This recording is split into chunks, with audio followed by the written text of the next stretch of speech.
Olá, pessoal, tudo bem? Hoje eu preparei uma aula para vocês sobre globalização financeira. Enquanto a gente estiver longe aí por causa do coronavírus, algumas aulas nossas ocorreram dessa maneira. Então, imaginem aí que o esquema que eu fiz no papel e escaneei para vocês seria a lousa. E eu vou explicar essa lousa para vocês e depois vocês vão anotar ela, tá bom?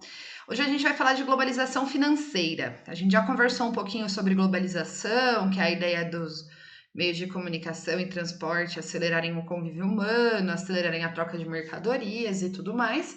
E hoje a gente vai falar um pouquinho aí sobre, então, o que seria a globalização financeira.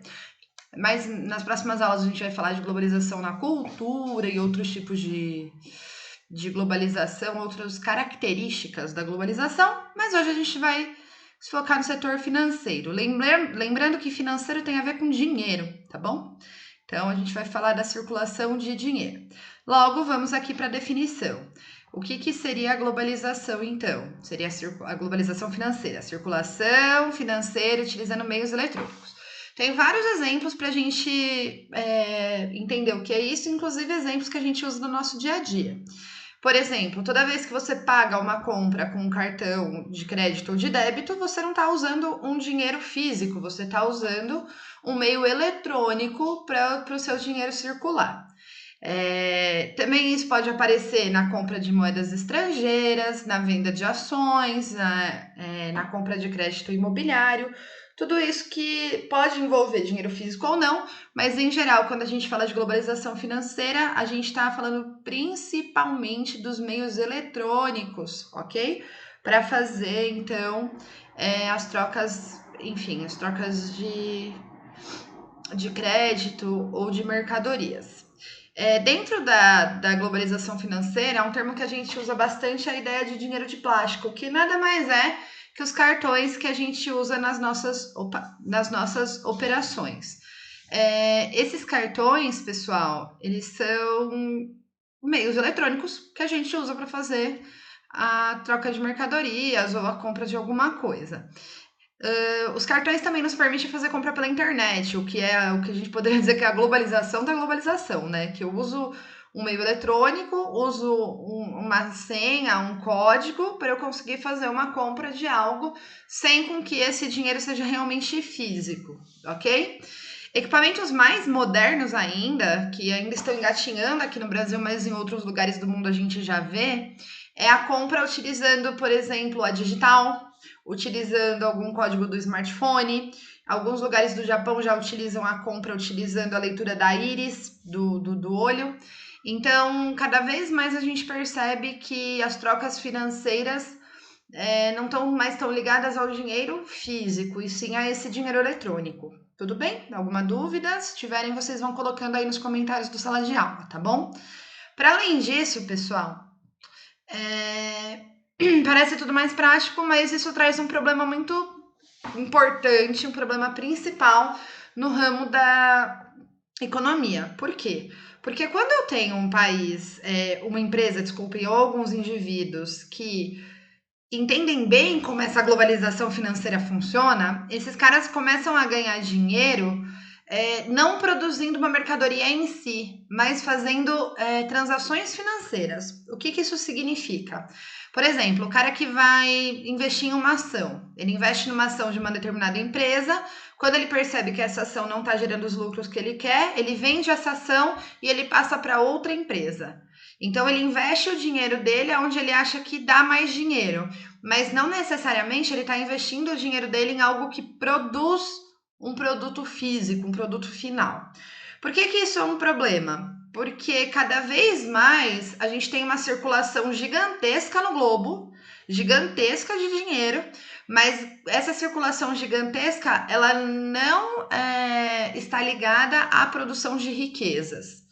Ou seja, um cara que sabe fazer muito bem essa coisa da transação financeira, de emprestar dinheiro para determinada empresa, essa determinada empresa começar a crescer, aí ele tem uma ação mais valorizada, aí ele vende essa ação, aí, enfim, um cara que entende bem essa lógica, ele passa a ganhar dinheiro só pelo dinheiro que ele tem.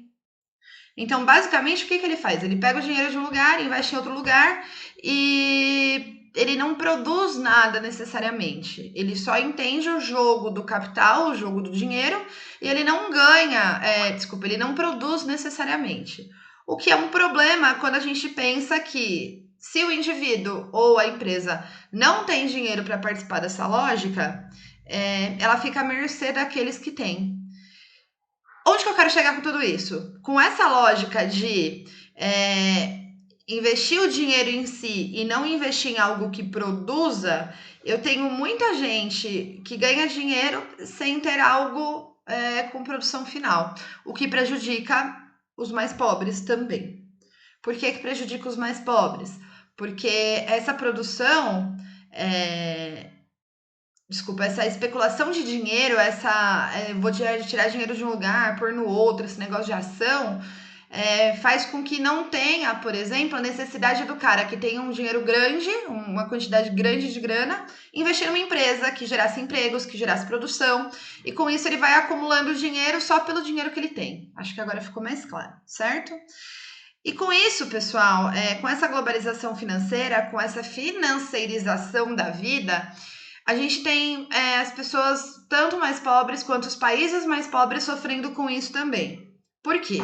Porque se uma pessoa mais pobre quer comprar um celular, ela vai lá e passa no cartão de crédito, certo? Passa lá em 10, 15, 20, 90 mil parcelas. O que o cartão de crédito é? Uma empresa que está te emprestando dinheiro falando, ó, pode usar desde que você me devolva aos poucos. Os cartões de crédito normalmente cobram juros ou anuidade. Isso significa o quê? Que por eu usar o cartão de crédito, eu já estou pagando uma taxa ao banco. Isso é algo que o banco produziu? Não, é uma taxa por uma transação financeira eletrônica. Tudo bem? Além disso, se eu não tenho dinheiro para pagar a parcela naquele mês, ele vai me cobrar juros. Ele está me cobrando juros pelo tempo, não por algo que foi produzido. Então, o que acontece? Tanto os indivíduos quanto os países mais pobres, eles passam a depender desse empréstimo para comprar coisas, para fazer grandes obras. O Brasil, por exemplo, ele pede inúmeros empréstimos ao Fundo Monetário Internacional para conseguir construir uma usina, uma ponte, enfim. Isso faz com que o país esteja endividado. E quando o país não paga essa dívida que ele teve com essa financeirização, por isso que daí vem a palavra financiamento também, ocorre crise financeira. Por quê? Porque basicamente eu estou te emprestando dinheiro pela promessa que você vai me pagar. Agora, se você não me paga e várias pessoas não me pagam ao mesmo tempo, isso pode gerar uma crise financeira para o país que está emprestando dinheiro. E aí ele não empresta mais dinheiro. Aí o país que consumir esse dinheiro também não tem mais dinheiro para consumir. Enfim, crise financeira que pode ser local ou mundial ou global. No global é esse exemplo que eu dei para vocês. Um país que emprestou dinheiro, ele não recebe esse dinheiro de volta, vários países deixam de pagar, ele também entra em crise. Uma crise local, ela tem mais a ver com a sua família, por exemplo. Se seu pai pediu um empréstimo grande no banco para comprar uma casa, ele perdeu o emprego e aí ele não consegue pagar o banco, muitas vezes a sua família vai entrar numa crise financeira até conseguir se reestruturar. Tudo bem? Por fim, pessoal, a financiarização, né, essa globalização financeira, essa troca de dinheiro por meios eletrônicos também causa o fenômeno do dinheiro sujo, que está aqui. O que é dinheiro sujo? É todo e qualquer dinheiro proveniente de práticas ilícitas. O dinheiro que vem de prática de tráfico de drogas, o dinheiro que vem de corrupção. Então, muitas vezes, o que a gente vê na mídia? O cara roubou não sei quantos do Brasil e esse dinheiro foi para um paraíso fiscal na Suíça. O que isso significa? Que o cara roubou esse dinheiro, né? Esse dinheiro estava na conta dele, só que ele mandou esse dinheiro para o exterior, para um país que seja um paraíso fiscal. Normalmente, o que é um paraíso fiscal? É um país pequeno que não tem fiscalização da origem do dinheiro que circula nele. Então, vamos supor que um político aqui do Brasil roubou, sei lá, 5 milhões de reais e esses 5 milhões de reais estavam na conta dele, ele converteu em dólar e ele mandou para a Suíça. O que acontece com esse dinheiro na Suíça? Ele é um dinheiro ilegal, que não tem sua origem comprovada, mas a Suíça não está nem aí. Então a Suíça aceita esse dinheiro e esse dinheiro passa a circular como um dinheiro legal. Ele pode investir esse dinheiro em ações, ele pode comprar terrenos, ele pode fazer um monte de coisa. Isso não deveria acontecer no Brasil, porque no Brasil a gente declara um imposto de renda, que nada mais é do que falar, ó, gastei isso, recebi isso, governo, estou te falando o que eu tenho, certo? Então, teoricamente, o imposto de renda, apesar de também ter vários casos de corrupção dentro dele, o imposto de renda é uma verificação da renda que você tem e ver se está tudo bem. Por quê? O que o governo faz? O dinheiro que você está declarando que você recebeu, ele vai cruzar com o dinheiro da empresa que está declarando que te pagou, certo? E aí, se não bater, eles vão te processar e começar a entender de onde veio esse dinheiro. O que acontece com os paraísos fiscais, esse dinheiro sujo? Esse dinheiro é retirado do Brasil, ele não é declarado em imposto, muitas vezes os bancos não têm fiscalização e nesses paraísos fiscais internacionais, eles são transformados em dinheiros legais. Então, pessoal, para terminar aí, a globalização financeira é isso. É a maneira que a gente muda também o nosso modo de comprar, de consumir, o nosso modo de fazer trocas comerciais, beleza? Espero que vocês tenham gostado. Estou com saudades. Até mais. Grande beijo.